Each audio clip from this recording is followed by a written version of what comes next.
Starts now. Good evening, I'm Kevin Christopher. And I'm Nancy Cox. Thank you for joining us at 6. It happened today. Flu activity in the Commonwealth is now widespread. That designation came from the State Department of Health today, indicating flu activity is at its highest level. LEX 18's Mike Valenti is live outside the Fayette County Health Department with our big story at 6. Yeah, the announcement today means we're seeing an increased number of flu cases or flu outbreaks in at least half of the Commonwealth's regions. And Kentucky has already reported nearly 1,500 confirmed cases this flu season. That isn't too far off from the number of cases at the same time last season. It is a little higher, but the designation of widespread is not uncommon for this time of year. We're inside, and the flu is spread by viruses that are in tiny droplets that get expelled when we talk or we sneeze or we cough. But there's a caveat, doctors say, when looking at these numbers. The doctor would say it sounds like the flu, it is the flu, but not necessarily do a laboratory test that would be confirmatory. It could just be a rapid test that would indicate the flu. In other words, the laboratory confirmed cases could be dwarfed by the number of actual cases in the state. The Lexington Fayette Health Department has seen an uptick in the number of cases in the last month. Officials in the city hope to avoid a repeat of last flu season, which saw 27 flu-related deaths in Lexington alone. Just a simple shot, and it saves lives. That simple shot will save your life. It's very important because it could be deadly. Now, you've heard us say it before, but of course it bears repeating. If you haven't gotten your shot yet, make sure you do that. It is not too late. And if you're experiencing muscle aches, you're running a fever, you have chills or a sore throat, make sure you contact your primary care provider or call your local health department. We're covering the news live in Lexington from the LEX 18 Mobile Newsroom. Back to you. Calendar says January got some thunderstorms popping, and some of these got a little oomph to them. We are looking at that line south of I-64. We come in first. There is a flood advisory. It's just raining really hard at this point. Rockcastle, Pulaski over into Laurel, Whitley, and McCreary counties. That's going to be until 8:45. Poor drainage areas. You may see some water pooling up. Heaviest of the storms now generally east of I-75, Mount Vernon, London, then back down to Barberville. A little hail coming from these storms as well. Look at the lightning strikes. 75 of them from Whitley County on up toward, look at around Mount Vernon, a whole bunch of lightning there. That's moving right up I-75 toward Roundstone. We're also looking at the greatest lightning potential up around Barberville and also around London and Mount Vernon northward. We also come to the north. Lightning up in Morgan County, headed up now into Rowan County. A few lightning strikes. Now you can get into the eastern part of Clark County. Stanton, you've got a thunder shower about from West Liberty to just south of Moritz, so around Cave Run Lake. Richmond to Berea, you're seeing some pretty hard rain at this point. Future track will go through the next 12 hours. There's your coverage of rain, 10:30, 11 o'clock.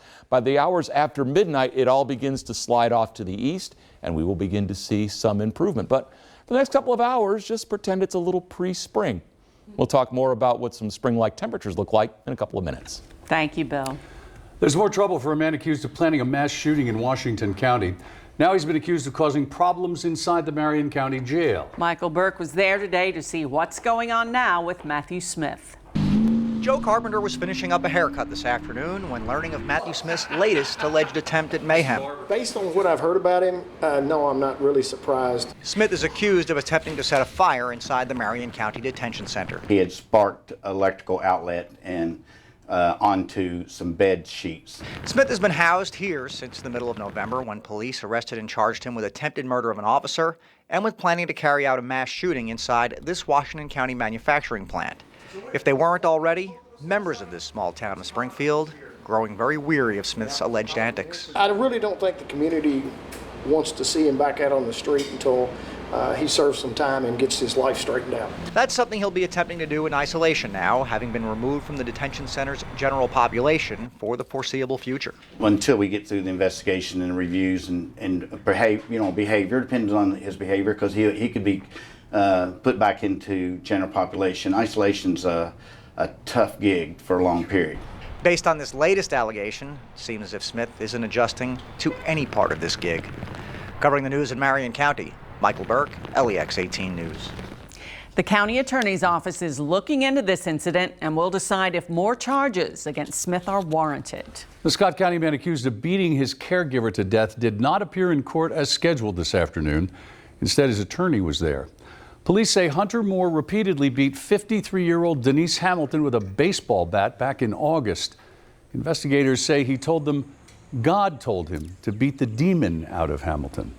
A grand jury indicted Moore on one count of murder. More than 2 years after the murder of a Boyle County woman, a teenager will go on trial and face a jury. But before that happens, the judge needs to settle one big thing lawyers are arguing over: Jenna Oakley's alleged confession. Carolina Buchek has details from the courthouse. The murder weapon has never been recovered in this case, correct? Correct. Okay. As trial quickly approaches, lawyers argued in court as Jenna Oakley broke down and cried. Would that have been helpful information to know? Jenna Oakley faces charges in her stepmom Rhonda's murder. But before she can go on trial, her lawyers want one thing gone. And police say it's a recorded confession. A confession that Jenna's lawyers say is not real. If you had known that Jenna had indicated she planned to lie to you and confess incorrectly, would that have been helpful information to know? Today, the defense went over a secret recording, which police say was taken by a jail employee who was friendly to Jenna while she was being held in New Mexico.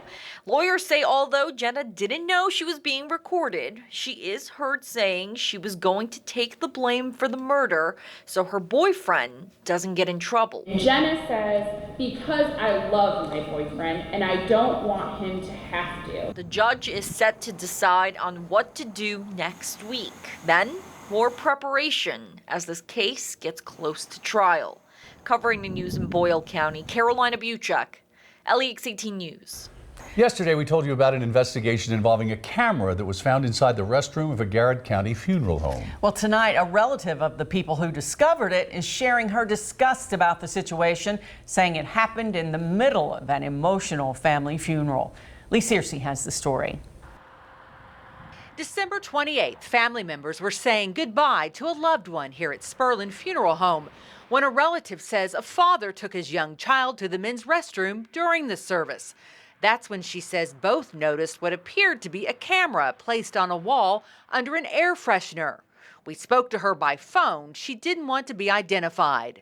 They just so happened to notice what looked like a base, a USB part to a phone charger plugged into the wall to the right of the sink right above the sink, facing the toilet. Not sure if it was really a camera, she says another male relative waiting outside looked at the device. Sure enough, it was a camera, and there's a memory card placed in the back of it. Soon after, the family called police. There's no words. Shock is an understatement. Jessica Spurlin, whose family runs the funeral home, told us, quote, "My dad was trying to fix a problem and keep the community safe," end quote. She said the camera was being used to check for suspected drug use by an employee. Today, she told me her family's good name is being tarnished by false information. Garrard County police are investigating the case. As for the family who had the funeral that day, we didn't even get to have a rightful service.